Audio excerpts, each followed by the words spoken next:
मशरिक़ वस्ता एक बार फिर इंतहाई खतरनाक मोड़ पर खड़ा है। गुज़िश्ता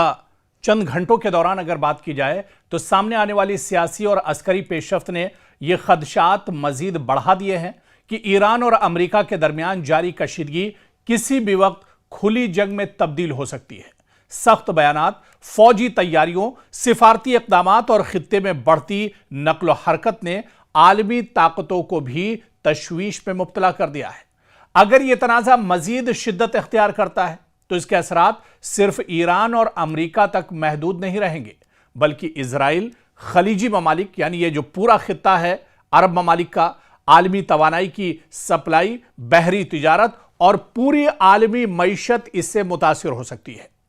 हालिया इत्तलात के मुताबिक अमेरिकी सदर डोनाल्ड ट्रंप ने सख्त इंतबाह देते हुए कहा है कि अगर ईरान अबनाए हुर्मुज़ में अमेरिकी मफादात या जहाज़ों को निशाना बनाता है तो अमेरिका ईरान के अंदर मौजूद अहम पुल, तवानाई के मराकिज और बुनियादी इंफ्रास्ट्रक्चर पर हमले कर सकता है। और इस बयान को ईरान ने बराह रास्त धमकी करार दिया है, जिसके बाद ईरानी क़यादत की जानिब से भी खबरदार किया गया है कि अगर अमेरिका ने हमले बढ़ाए तो मशरिक़ वस्ता में मौजूद अमेरिकी अड्डे और उसके इत्तेहादी ममालिक भी हमलों की जद में आ सकते हैं। अगरचे इस वक्त जारी कशीदगी में इजराइल बराह रास्त मरकजी फरीक नहीं है और ना ही ईरान इस वक्त इजराइल पर मुसलसल हमले कर रहा है, लेकिन सूरत हाल किसी भी वक्त तब्दील हो सकती है।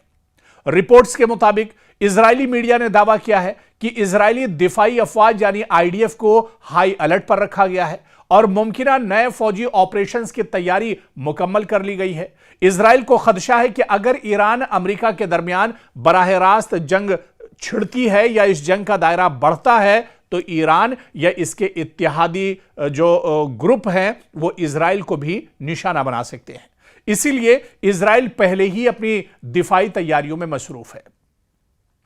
अब दरअसल सूरत हाल की संगीनी का अंदाजा इस बात से भी लगाया जा सकता है कि बरतानिया ने तेहरान में मौजूद अपने सिफारत खाने का अमला वापस बुलाने या सिफारती सरगर्मियां महदूद करने का फैसला किया है। उमूमन किसी भी मुल्क की जानिब से सिफारत खाने को खाली करना या अमले में कमी करना इस बात की अलामत समझा जाता है कि उसे सिक्योरिटी सूरत हाल मजीद खराब होने का खदशा है। यह इक़दामात इस बात की निशानदही करता है कि मगरबी ममालिक मुमकिना जंगी मंजरनामे को संजीदगी से देख रहे हैं और इसी वजह से बरतानिया ने यह बड़ा कदम उठाया है।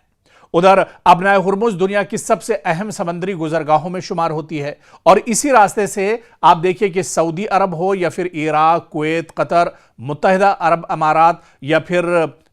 इसी तरह से ईरान, इनका बेशतर जो कच्चा या रॉ जो ऑयल है, खाम तेल है, वो आलमी मंडियों तक पहुंचता है। और अगर यहां फौजी कार्रवाइयां बढ़ती हैं, जिसका खदशा अब रोज बरोज बढ़ रहा है, या जहाजों की आमदोरफ्त मुतासिर होती है तो आलमी सतह पर तेल की कीमतों में तेजी से इजाफा हो सकता है और तवानाई का बहरान बड़े पैमाने पर पैदा हो सकता है। इसलिए अमेरिका इस रास्ते को हर कीमत पर खुला रखना चाहता है, जबकि ईरान इसे अपनी अहम तरीन स्ट्रेटेजिक ताकत तस्वुर करता है। और यही वजह है, आप देखिए कि दिफाई माहिरीन के मुताबिक अगर अमेरिका ईरान के अंदर हमले तेज करता है तो ईरान बराह रास्त अमरीकी सरजमीन पर हमला करने के बजाय खित्ते में यानी जो खलीजी ममालिक हैं, जो मशरिक़ वस्ता यानी अरब के जो ममालिक हैं, यहां पर मौजूद अमरीकी फौजी अड्डों, बहरी जहाज और इत्तेहादी ममालिक को निशाना बनाने की कोशिश कर सकता है, जो पिछले कुछ दिनों में देखने में आया है। और इसमें मुमकिना अहदाफ दरअसल आप देखिए, चाहे खलीजी ममालिक में अमरीकी फौजी अड्डे हो सकते हैं, अबनाए हुर्मुज़ में बहरी जहाज भी हो सकते हैं, अमरीकी लॉजिस्टिक मराकिज, खित्ते में मौजूद अमरीकी इत्तेहादियों की फौजी तंसीबात, इन सभी को ईरान एक तरह से निशाना बना सकता है। बल्कि कई ममालिक में, मशरिक़ वस्ता और खलीजी ममालिक के कई ममालिक में ईरान ने सीधे सीधे अमरीकी जो मफादात है उसको निशाना बनाया है। लेकिन इतना ज़रूर है कि जंग का दायरा अगर बढ़ता है तो फिर इस दायरे में न सिर्फ मशरिक़ वस्ता आएगा, बल्कि दुनिया के दूसरे जो ममालिक हैं उन पर भी इस जंग का सीधा असर पड़ना तय माना जा रहा है।